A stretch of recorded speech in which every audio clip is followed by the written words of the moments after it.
ఇంట్లో ఉన్న వాటితో సింపుల్ బ్రెడ్తోని శాండ్విచ్ ఎలా చేయాలో చూద్దాం. ఇంట్లో చిన్నపిల్లలకి చాలా ఇష్టం కదా శాండ్విచ్ అంటే.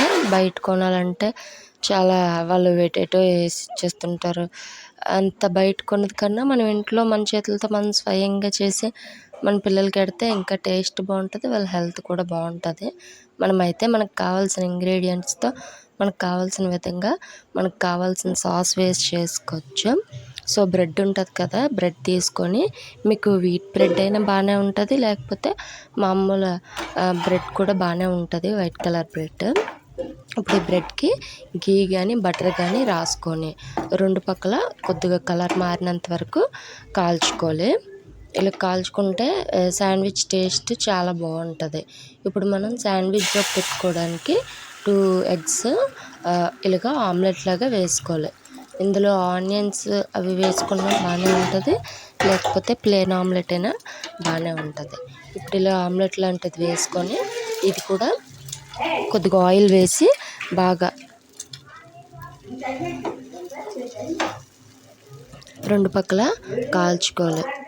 బాగా కొద్దిగా ఇది కూడా కలర్ మారి బాగా వేగినంత వరకు, పచ్చివాసన పోయినంత వరకు ఎగ్ ఆమ్లెట్ని ఇలా రెండు పక్కల టోస్ట్ చేసుకోవాలి.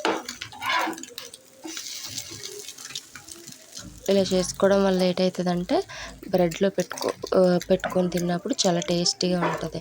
మామూలుగా బ్రెడ్ని ఎగ్లో డీప్ చేసుకొని బ్రెడ్ని కాల్చుకున్నా బాగానే ఉంటుంది, లేకపోతే ఇలా ఆమ్లెట్ సపరేట్గా వేసుకొని ఇలా చేసుకున్నా బాగానే ఉంటుంది.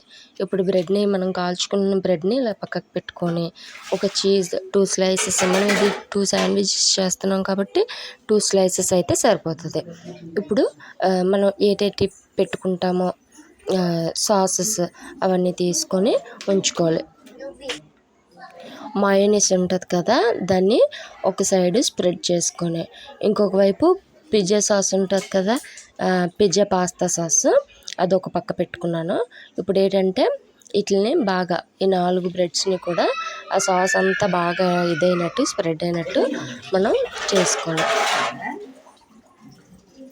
ఇలా సాస్ పెట్టుకోవడం వల్ల తినేటప్పుడు చాలా బాగుంటుంది, టేస్టీగా ఉంటుంది. మనకు బయట రోడ్ సైడ్ షాపుల్లో కూడా మనకి ఇచ్చేటప్పుడు ఇలానే సేమ్ చేసి ఇస్తారు. టేస్ట్ కూడా సేమ్ అక్కడ ఎలా ఉంటుందో ఇక్కడ కూడా అలాగే ఉంటుంది శాండ్విచ్ టేస్ట్ కూడా. మీరు ఇందులో కావాలంటే ఆమ్లెట్తో పాటు ఇంకేనా వెజిటేబుల్స్, తర్వాత ఆనియన్స్ అవి కూడా మధ్యలో పెట్టుకోవచ్చు. కానీ మాత్రం నేను పిల్లలు ఎక్కువగా అలాంటి వెజిటేబుల్స్తో తినడానికి ఇష్టపడరు కదా, క్యాప్సికమ్, నెక్స్ట్ ఆనియన్స్, క్యారెట్ ఇవన్నీ పెద్దవాళ్ళకైతే టేస్టీగా ఉంటుంది, కానీ పిల్లలు తినేటప్పుడు మాత్రం ఇవన్నీ కొద్దిగా స్కిప్ చేసేసి మామూలుగా తింటారు. సో అందుకనేసి నేను అవి పెట్టుకుంటా సింపుల్గా పిల్లల కోసం ఇలా చేస్తున్నాను. ఇప్పుడు ఏం చేయాలంటే చీజ్ స్లైసెస్ని కూడా మనం ఈ బ్రెడ్స్ మీద పెట్టేసుకోవడమే.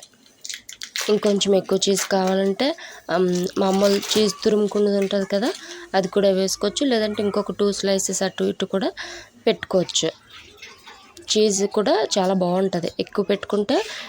చీజ్ వల్ల ఈ శాండ్విచ్ టేస్ట్ ఇంకొంచెం మారుతుంది. మయోనీస్, చీజ్ ఈ రెండు ఎప్పుడైతే బ్రెడ్లో పెట్టామో టేస్ట్ ఇంకొంచెం బెటర్గా అవుతుంది. ఇప్పుడు ఇవి ఇలా పెట్టేసుకోవాలి. ముందుగా మనం వేసుకున్న ఆమ్లెట్ని ఇప్పుడు కొద్దిగా టమాటో సాస్ ఉంటుంది కదా, అది వేసేసుకోవాలి. చిన్నది రెడ్ చిల్లీ సాస్, ఎక్కువ కాకుండా జస్ట్ 1 డ్రాప్ అన్నట్టు. పిల్లలు తినేటప్పుడు కొద్దిగా కారంగా వండుకుంటా, జస్ట్ స్వీట్గా ఉండడానికి అలా పెట్టేసుకొని జస్ట్ అలా స్పూన్తో అలా అనేసుకుంటే బ్రెడ్ మొత్తం స్ప్రెడ్ అవుతుంది. ఇప్పుడు అయిన తర్వాత ఇప్పుడు వీటిని ఇలా కవర్ చేసేసుకోవడమే. సింపుల్గా ఇంట్లోనే ఇలా శాండ్విచ్ చేసుకొని పిల్లలకి పెడితే వాళ్ళు హ్యాపీగా తింటారు, మనకు హ్యాపీగా ఉంటుంది. ఇప్పుడు ఏం చేయాలంటే ఆ శాండ్విచ్ని ఒకసారి పెనం పైన పెట్టుకొని కాల్చుకుంటే లోపల చీజ్ ఉంటుంది కదా, మూత పెట్టి కాల్చుకోవాలి. అప్పుడు లోపల చీజ్ ఏటవుతుందంటే కొంచెం మెల్ట్ అవుతుంది. సో అలా చేసుకున్న తర్వాత ఇలా పెట్టేసుకొని అంతే హ్యాపీగా సర్వ్ చేసుకొని తినేయడమే. చాలా టేస్టీగా ఉంటుంది. ఇంట్లోనే మనకు ఉన్నట్లతో చేసుకున్నాము, బ్రెడ్ ఎగ్ కూడా ఇచ్చాం కాబట్టి హెల్దీ కూడా ఉంటుంది. బయట కొనే శాండ్విచ్ల కన్నా ఇలా ఇంట్లో చేసుకున్న శాండ్విచ్ ఇంకా టేస్టీగా ఉంటుంది, బాగుంటుంది. మీకు కూడా ఎలా చేయాలనిపిస్తే ట్రై చేసుకొని ఎలాగుందో కమెంట్ చేయండి. ఈ వీడియో కనుక మీకు నచ్చినట్టయితే లైక్ చేయండి, షేర్ చేయండి, నా ఛానల్కి సబ్స్క్రైబ్ చేసుకోండి. Bye bye.